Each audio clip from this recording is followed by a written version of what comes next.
So hey everyone, in this video we will see how to add a Tesco gift card to the app, save balance, use in store and online.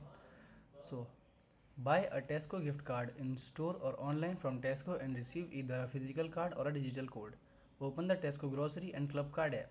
Shop as usual and proceed to checkout. Enter the gift card number and PIN to pay, as the app does not allow saving the card for future use.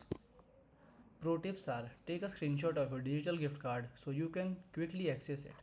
Keep the physical card safe after purchase.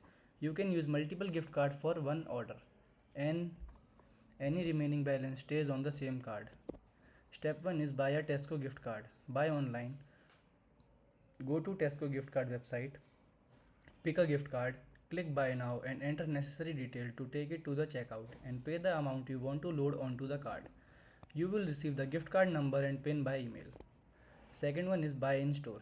Go to the Tesco store, pick a gift card, take it to the checkout and pay the amount you want to load onto the card. Step 2 is, can you add it to the Tesco app? The Tesco grocery and club card app does not fully store gift card like a wallet. You cannot permanently save a Tesco gift card inside the app in most regions. Instead, you use it manually at checkout. Third one is use Tesco app, Tesco gift card in store. At checkout, hand over your physical gift card or show the barcode from the email and the cashier will scan it to detect the balance from your total. Step 4 is use Tesco gift card online, apps or website. At checkout, select gift card or voucher payment, then enter the gift card number and PIN to apply the balance to your order. Thank you.